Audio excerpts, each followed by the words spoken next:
Hey guys, what's going on? It's your boy, the Mad Kiger, and it's been a while. It has been quite a minute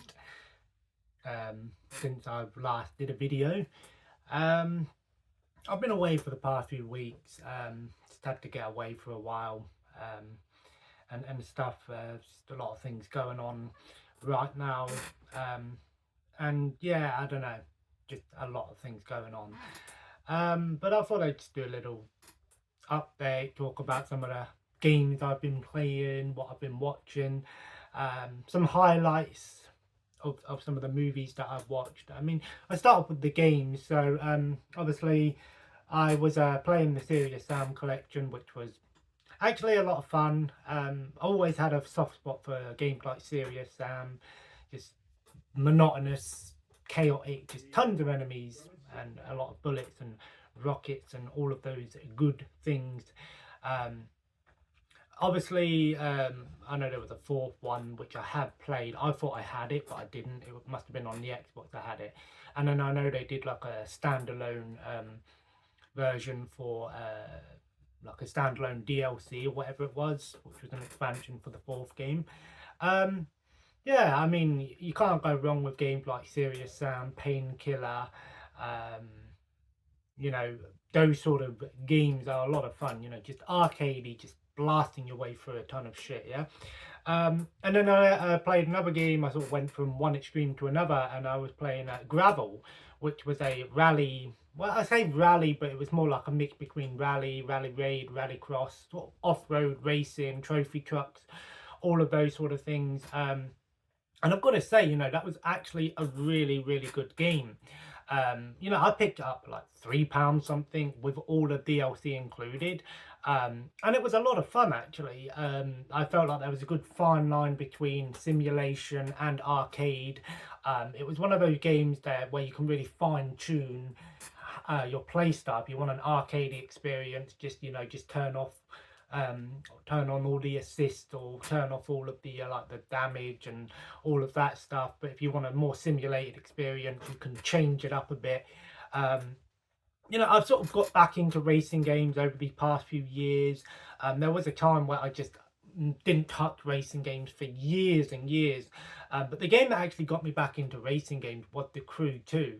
And actually, this actually kind of, the play style reminded me a little bit of The Crew 2 with its off-road racing, sort of that arcadey experience, but it still sort of felt somewhat simulated. And it was a great game actually. It had a nice majority of different events and things. It was fairly quick and easy to beat. Maybe an 18 to 20 hour long game, not overly long, but it had a good selection of different off-road vehicles, from trophy trucks to um, the classic cars like the old Lancia Evolution Deltazor, and the old, like the Stratos and the Mitsubishi Evos and the classic Subaru Impreza. And then obviously it had like some rally raid stuff. The track designs were pretty cool. Had some sort of off-road, um, you know foresty levels. Then you had like mountainous levels, snow levels, the Sahara Desert levels, kind of like Paris Dakar, um, and then add like some stadium ones, like the classic figure-of-8 stadium, things like that. And it was actually a pretty fun game for what it was. For the price that I picked it up was like £3.15 or something like that when it was on sale on PlayStation. Never sleep on those sales. And I don't even think I paid anything for it anyway, because I had a free £5 gift card or whatever that was, from the PlayStation Point reward system or whatever. Which I do appreciate. That a lot of these companies are doing these reward systems. Um, and then actually, so what I've been restarting recently was the Crime Boss Roque City. I'm kind of on the fence about it because it's it's a roguelike first person shooter that's kind of like Payday 2. Now, obviously, yeah, it's similar to Payday 2 in the sense of, you have heist and just the whole, the actual gameplay is very similar. you have your crew, you assemble your crew, but there's a bit more to it than Payday. You have to like manage your money, and you have to like send your crew to do things, and do all these different jobs. So you have to like manage your money, and manage your crew and take over territories. But it's a roguelite, so you know, literally, so throughout the entire game there's this if your main boss guy dies, you have to restart. You know, it's one of them things. If your main character dies, that's it, you've got to restart. But there's this sheriff that's obviously tracking you down. I think after like 10 days or whatever, he'll attack you, and it's like, yeah, so it's one of those games where you die, you get XP, you get new perk, and you make you stronger. You know, it's one of them, you don't die, you just do a little, you don't win, you just do a little bit better each time. And I do like the concept of it. You know, I do like having that sort of mix between a strategic game with a first person shooter with roguelike elements. It is fully playable offline and online. Obviously some DLC as well. It's got a great cast of characters, and it's completely randomized each time you do it as well, because it's roguelike. So when you fail a campaign, the next time you do it, you might actually have more crew members, or you might have more weapons or different characters and stuff like that. And it is one of those games where you can get so far into it and you're just about to win, and then you can get fucked over. So if you're not into those games, I would avoid it. But I will say that this over Payday, I think Payday 2 is a better game. And I say Payday 2 because I haven't played 3, but I've heard 3 is shit. I haven't seen anything about it, but all I've heard is that it's a bad game.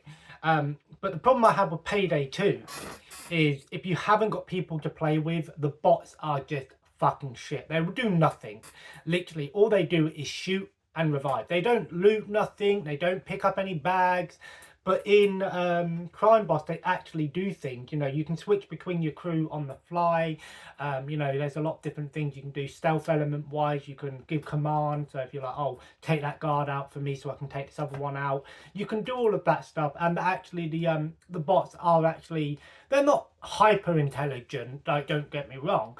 But for the most part, they actually do help you out in missions as well. So they'll loot and things like that, which is a big improvement over Payday 2. Now, I don't know if Payday 3 has that feature or not, but it's not a bad game. It is a frustrating game. It is challenging.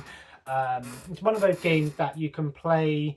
It's a good pick up and play game, actually. I would say it's a good pick up and play, you know, because if you want to just jump on, the missions are never overly long. Obviously, there are some bigger missions and heist missions you have to prepare, manage your money. It is a challenging game, but I think the more you play it, the easier it gets down the line, because obviously you'll get higher level and you'll get more perks, and like your characters will be stronger, you'll have more money to begin with, more territories, that sort of thing. But yeah, so that's mainly what I've been playing recently. I've watched a bunch of movies and things over the past few weeks. Some of the highlights, I can't really remember all of them off the top of my head, but I can think of some of the highlights that I watched. I did watch that Smile, which I'm going to be honest with you, I like the concept, but I felt like it was a bit poorly executed. It tried so hard to be scary, but in my opinion, it's one of those movies that it's so obvious that it's trying to do like the Babadook. You know, it's more of a, it's in your head kind of thing. It's to do with mental health and PTSD. It's obviously based around that. But I will say the last like 5 minutes of it was actually pretty good. That the showing the actual creature itself was really good. The whole smiling thing, I wouldn't really say it was that creepy. I think a lot of people thought it was so creepy, but I mean, it's nothing more than what, looking at like someone like the Joker or someone smiling, there are a lot more darker films out there. But it was a decent film, but I wouldn't say it was like the best horror film that's ever been made. Another one that I watched was that 87 meters 47 meters down, Uncaged. That one was, again, average at best. I like the concept of, you know, underwater, Catacombs, whatever, Mayan, very reminds me of, As Above, So Below. I love those sort of movies, and things around about, that whole claustrophobic, but it's an underwater one. And I like that concept, but again, I felt like it was just poorly executed. The actors weren't that great. It tried so hard, and I'm not really a big fan of shark films anyway. That one was kind of like average at best for me. One that I really enjoyed was Rex. It's also called Megan Levy. I didn't realise that it was called Megan Levy everywhere else, but in this country it's known as Rex. It's based on the true story of the woman who joined the army in America, became a dog handler, had this really good bond with the dog. And it was a really, really good movie, to be fair. I definitely give it like a 4-star movie. I really thought the movie was well done. It was a good sort of tug at your heartstring movie, and actually it didn't have a sad ending. It's kind of like a movie that you watch. I'd say the movie was kind of more like, it's more about her than the dog, because like there's like a whole like section of the movie where the dog's not even in it, and it's just her depressed, but it's showing that aspect of attachment to an animal, and what it does to a person. And I really enjoyed that movie. I thought it was actually well executed. I'm not the biggest person biggest fan of all these animal movies, these dog movies, these sad movies. I do like them, but I don't go out of my way to watch every single animal movie ever made. I like animal films, I like animals, but for me it was decent. It was a good movie, actually. It was definitely one of the highlights of the few films that I'd watched over these past few days, weeks. I can't really remember off the top of my head some other ones that I watched. I watched a lot of sort of old school sort of Japanese 50s, 60s Japanese movies that were, not that great, to be fair. I'm just trying to think off the top of my head what else I really watched. There was a few films that I watched, and yeah, like I said, I'm trying to think what other horror films I watched, because we watched quite a few fair few of horror films, to be fair. I can't remember off the top of my head which ones we watched, but there were some good horror films that were that I watched. Just trying to think off the top of my head. I don't know, it's gone over my head. But yeah, so obviously back home now, just sort of trying to get a few things sorted out. There's still a lot of things going on in my personal life that I'm not really going to go into, but it is sort of taking its toll on me. But I'm still standing, I guess. I'm trying to get things sorted out. And yeah, I know my hair is getting long. I'm actually growing my hair long. I just need to get it thinned out. But the problem is my hair curls and just gets thick. So I'm going to try and get it thinned out, and I'm trying to grow it long. I need to straighten it, that's for sure. But yeah, so obviously I think tonight I'm just going to watch some more Laurel and Hardy tonight. I'm going to watch a few of these. I love Laurel and Hardy. You can't go wrong with that. Excuse me. And then I'm going to watch a new show. I don't know, have a look on the ITVX, see what's on there to watch. I haven't really been watching. I mean, I've nearly finished rewatching Red Dwarf again, which I love Red Dwarf. I think Red Dwarf is awesome. But yeah, so there's a couple of games that I think are coming out this year that actually I'm kind of looking forward to. Now, I don't necessarily say these are day one purchases for me, but Dragon Ball Sparkling Zero, I'm hyped about that one. I've seen all the trailers, the gameplay. It looks awesome. I loved Dragon Ball Budokai Tenkaichi back in the day on the PS2. I put a lot of time into those games. Ultimate Tenkaichi was like the biggest fuck you to players. That game was just so bad. Well, I wouldn't say it was the worst game I ever played, but it was just such a disappointment in me. I couldn't really get into Xenoverse. I know a lot of people love Xenoverse, and it is a good game, but I couldn't really get into it. Kakarot, I really enjoyed Kakarot, especially the boss fights in that game. Fighter Z, I'm not really a big fan of the 2D fighting games, to be fair. There's only a few 2D, well, 2D or 2.5D or 3D 1v1, you know, on a single plane that I like. I do like the Dead or Alive games, and I do like the Injustice games as well. I love the Injustice 1 and 2. Great games. I'm really hoping we get an Injustice 3 or a Marvel fighting game or something along those lines. I know the Marvel versus Capcom Marvel Capcom collection was announced, which a lot of people were hyped about. You know, had those classic Marvel versus Capcom games, the Street Fighter versus X-Men, Marvel versus Street Fighter. That one looked pretty cool. You know, had a few beat 'em ups in there. Although I know it wasn't Capcom, but that game was missing one big game. And that was the X-Men beat 'em up game. Like, I know that game was released by Konami, I think it was.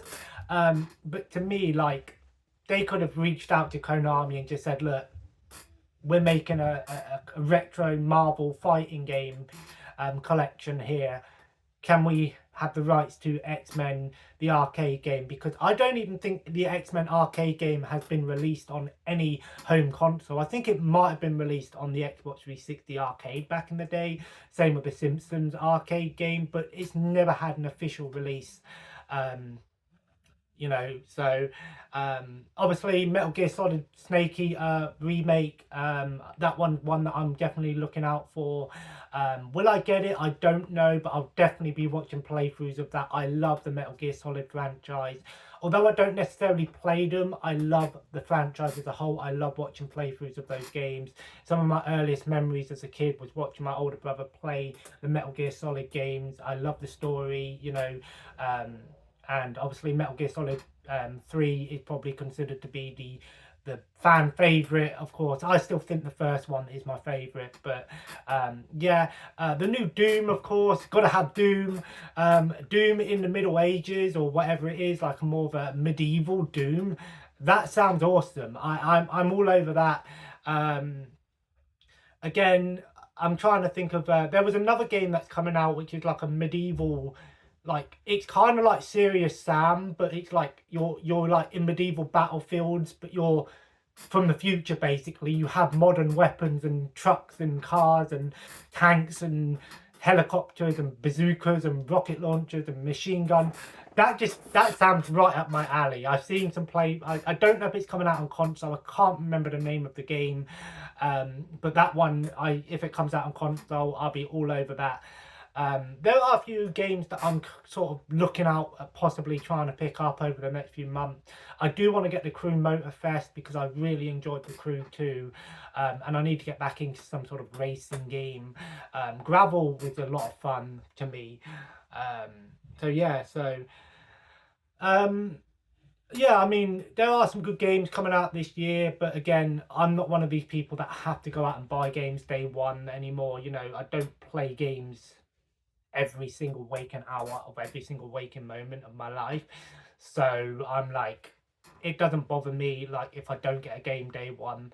I'm in two minds to just sort of carry on playing Crime Boss or to move on. I was so tempted to do a new playthrough of Red Dead Redemption 2 because I think Red Dead Redemption 2, in my opinion, was probably the best game I've played over the past 10 years. In my opinion, Red Dead Redemption 2 was just the best of the best, in terms of, you know, last generation, you know, Xbox One, PS4. I know it's been upgraded for PS5 or whatever, but I loved Red Dead Redemption 2. I know, obviously, Grand Theft Auto 6 is coming out next year. Of course, you know I'm going to be all over that because gotta love Grand Theft Auto. I don't care about the online so much, but I'm looking forward to it. I know a lot of people some people are like, oh, I don't want to have a female character. Why the hell not? You know what I mean? I liked Grand Theft Auto 5's 3 character system, and you know, I think having a female character. I mean, how many Grand Theft Auto games are there? Like 15, God knows how many. And why not? Call of Duty Black Ops 4, I don't care about that. I really don't. I haven't played. The only thing I care about in Call of Duty was the campaigns and the zombies, but that was mainly when I would play with a friend. I still need to do the campaigns for Vanguard, Modern Warfare 2 and 3. They're the only Call of Duty campaigns that I've never played. So, but I don't want to buy those games for the prices that they are. So if they come on PlayStation Plus or something, then I'll just play the campaigns. That's why I wouldn't pay 60, 70 quid. Star Wars Outlaws as well is another one that I'm looking at possibly picking up because it's Star Wars, but I'm not paying the price. That game's got a lot of flag at the moment for how much they're trying to charge for this digital one. It's like $199 or something stupid like that. Which is ridiculous to me for a single player game. Yes, it might have a season pass or whatever, but come on. But I am looking forward to that one. There's a lot of Star Wars projects over these next few years that definitely I'm hyped about. You know, obviously the next Jedi Survivor game or whatever it's going to be. I really enjoyed Star Wars Fallen Order and Jedi Survivor. Love those games. They were awesome single player Star Wars games. I'm looking forward to, of course, the Knights of the Old Republic remake again. You gotta love that. I still think I've got a couple of videos in mind that I'm gonna do over these next few weeks if I get a chance to, and that is I'm actually gonna do a video series called Revive and Reboot, basically, where I'm going to talk about games that definitely need reviving from the dead, or games that have been revived but they do need to bring them back and do it better. And I can already tell you the one that I'm going to talk about in my next video, and that will be the Battlefront series. That is such an obvious choice for a game series that needs to come back from the dead and actually give us a game that we can say, wow, this is the best Star Wars Battlefront game since the original 2 games. But that'll be for another time. Anyway, guys, I'm going to leave it here. And that, so like I said, I'm going to chill for a little bit now, and before I make something to eat and that, and then I'm going to watch some Lauren Hardy tonight. I don't know what show I'm watching tonight, but oh yeah, I have got another upcoming video that I could talk about, and that is there is a new streaming service available in the UK called Tubi.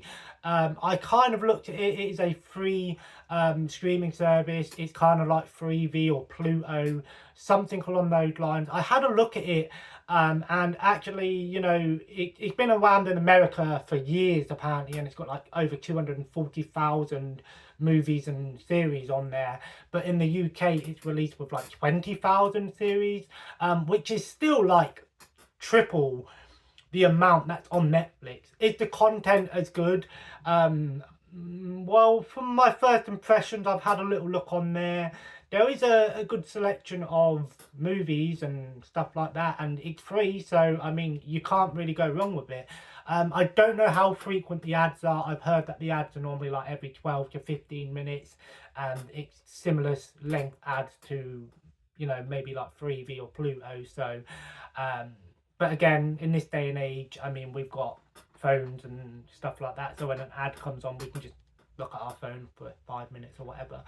But I haven't used it yet, but I have looked at it, and I think it's it's owned by Fox, Rupert Murdoch, obviously.